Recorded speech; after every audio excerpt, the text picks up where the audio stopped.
Hi everyone, thanks so much for joining me.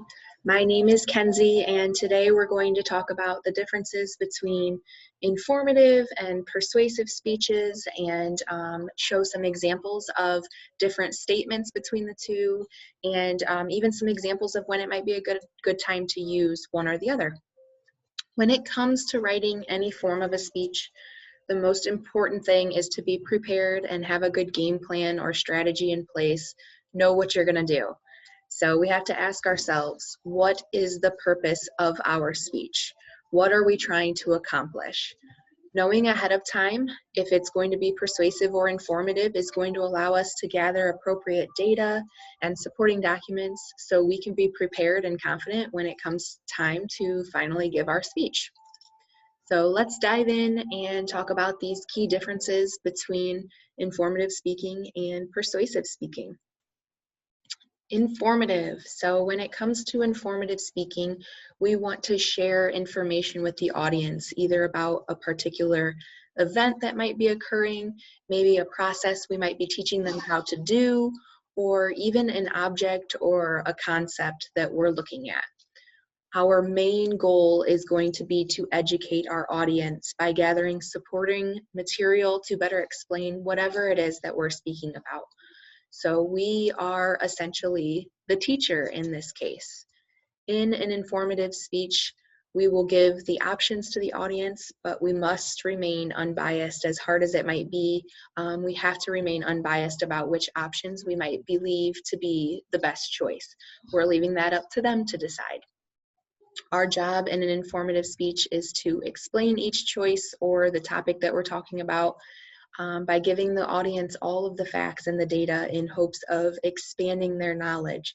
So we're increasing their knowledge so that they might be able to learn something new by the end of it. Informative speeches should be non-controversial because we aren't advocating for one decision or another. We're merely educating our audience on the topic at hand.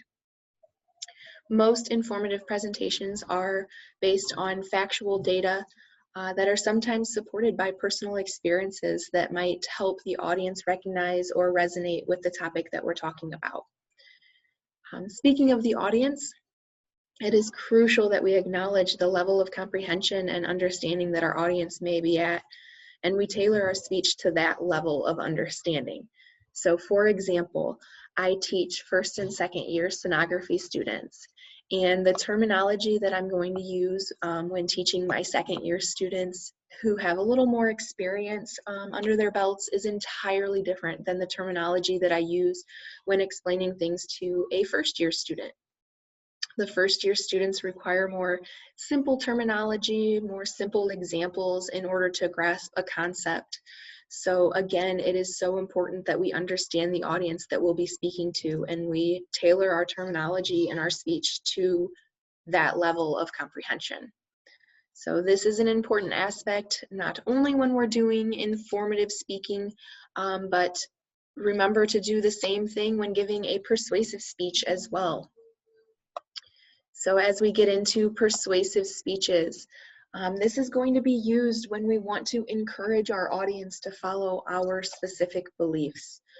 The purpose of this speech is going to be to urge the audience to choose the option that we prefer.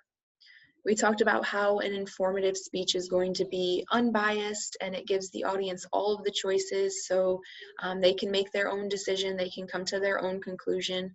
Well, in a persuasive speech, we are trying to convince the audience which choice or which direction is the right way to go. For this type of speech, we will need to gather supporting material that backs up the specific choice that we are advocating for in hopes of changing our audience perspective to match ours. This evidence, whether it be specific data, facts, statistics, quotes, or maybe even stories, those personal experiences that we talked about that are, very important when giving any speech. They all need to be presented and tailored in a way that appeals to the emotions of our audience so that we can lead them to our desired viewpoint and hope that they reach the same conclusion as us.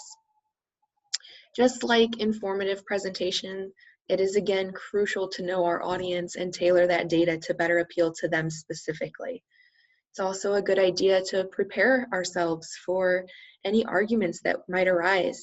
Start thinking of those arguments that people might have, and think of them ahead of time so that we can make a game plan for how we're going to handle them or what we're going to say when those questions come up. Because unlike informative speeches, persuasive speeches may be controversial due to the differing opinions. You know, when we're speaking to somebody, they might not have the same opinion that we do, and that's what persuasion is all about, is, you know, persuading them or urging them to come to our side, to agree with us and the opinions that we're presenting. Now that we've talked about these differences between the two styles, persuasive and informative, let's see if we can decipher an informative versus persuasive statement that we might see in a presentation. Help us, you know, give us some examples of these statements that are used and kind of how they're used. So here we see a couple different groups of statements.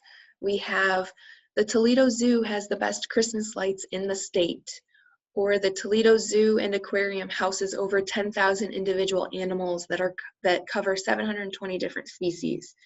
So I'll give you a minute to think about this, think about which one of these statements might be persuasive, which one would be informative. So a lot of times what we're going to be looking for in a persuasive statement is that opinion statement. So the Toledo Zoo has the best Christmas lights in the state. This is us trying to persuade somebody that the Toledo Zoo Christmas lights are better than, say, the Columbus Zoo or another place that might have Christmas lights set up. So that is our persuasive statement. The Toledo Zoo and Aquarium houses over 10,000 individual animals that cover 720 different species. That is factual based, so that is an informative statement. Cats, dogs, and fish are common household pets versus the best household pet for a small family is a dog. So what are we thinking here? Informative, cats, dogs, and fish are common household pets. That's just a fact. That's something that we can say, inform somebody of. Saying that the best household pet for a small family is a dog, that is a persuasive statement. I'm partial to dogs, I love my dog, but not necessarily is a dog the best for every family. So that, again, is that persuasive statement. I'm trying to persuade somebody that the best household pet for a small family is going to be a dog. The last example that we have here, Thomas Edison was an American inventor and businessman, or Thomas Edison was the most influential inventor of all times. So again, which one of these is going to be our informative versus persuasive statement?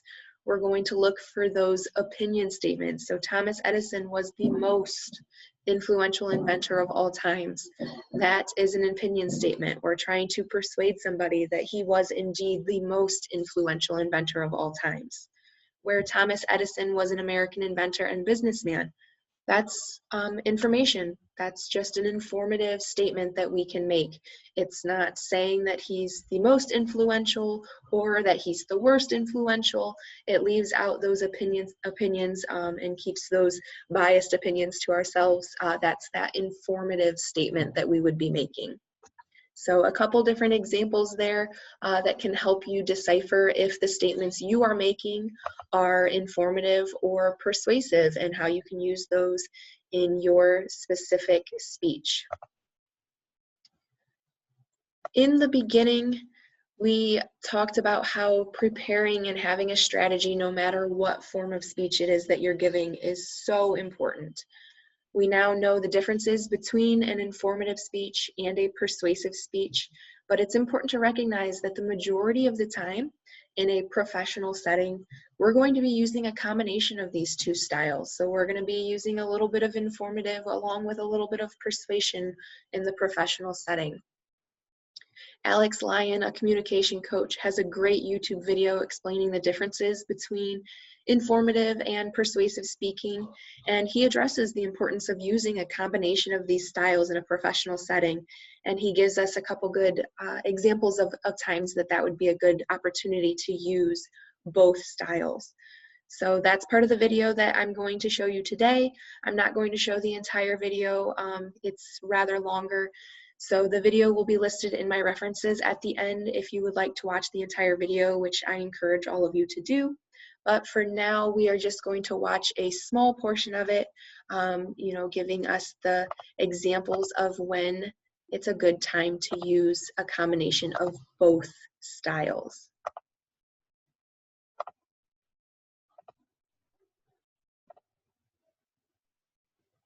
So I want to now talk about how they overlap, because in an academic setting, in public speaking classes, they will say this is an informative speech and this is a persuasive speech.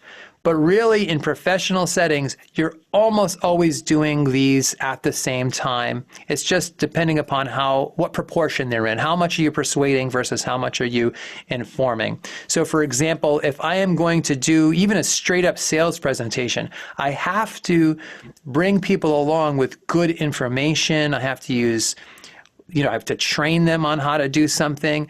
I have to get them educated on a process. There's no way around those informational aspects of it. But also in a professional setting, very rarely am I purely speaking to inform. I almost always want them to take a next step. So let's take something like orientation. Let's say I'm doing an orientation or training for new employees. That sounds like straight information, but really what I want them to do is take this information and put it into practice to take the next step. So a lot of times, even in a training, you will get people to chart out their next step and their takeaways from a training session, and then I will snap into persuasive mode to get them motivated to actually try this stuff out and use it. Not just hear it and forget it, but use it, put it into practice in the future. So in real life situations, you're almost always doing a combination of both of these. You see that for almost any topic across settings when you're in a professional context. So let's talk about application for you. You want to think about what's my best approach for this particular message. Let's say you have an upcoming presentation or a speech or an important meeting. You want your message to fit that situation, whether it's persuasive or informative. So how do you make those decisions? Well, you look at your audience and you get clarity on who exactly your audience is going to be, who they are, what do they want out of this, what are your goals as a speaker or a leader, and then also what is the occasion. You want to make sure your message fits the needs of the moment, and that's the best way to drive it. Don't ahead of time try to figure out if you're going to persuade or inform. Figure out what the needs are of the situation and then customize your message to those particular needs. And that's the best way to fit your message, whether it's informative, persuasive, or a combination of both. So thanks for listening. I encourage you to watch those videos. So again, some really great examples of when it's appropriate to use both a combination of persuasive and informative, and kind of how we typically do that. And he also hit on some good points that we talked about as far as knowing your audience and how you're going to tailor your message to them. So you can see where there are many different scenarios in our everyday lives where we need to use a combination of both persuasion and informative speaking. So today we have looked at the differences between these two. Informative speaking is sharing information with our audience like facts, data, statistics, and even personal experiences sometimes in order to educate them about a topic. We are teaching the audience about something and giving them all of the possible options, allowing them to make their own educated opinion, their own end game of where they're going to end up.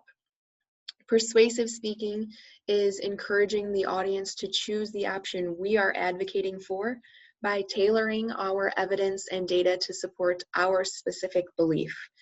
Informative speaking is typically going to be non-controversial. It's just filled with knowledge, just educating our audience, while persuasive speaking may sometimes be controversial due to differing opinions that we may face. So in either style of speaking we may be using, or even when we're using a combination of the two, it's important to know our audience and make sure we are using terminology and examples specific to their level of knowledge and comprehension, so that they're getting the best out of our presentation that they can be, and we're getting our point across at the best way that we can. Making a plan and preparing ourselves ahead of time by rehearsing can help us establish credibility with our audience. It can come across more confident and allow for a more successful presentation when we're not stuttering over different points that we want to try to make.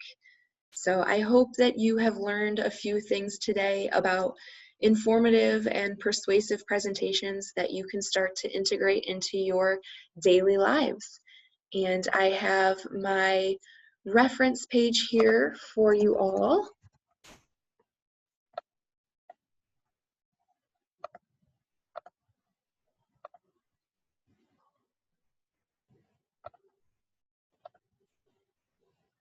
Okay, and thank you all so much for your time. Take care.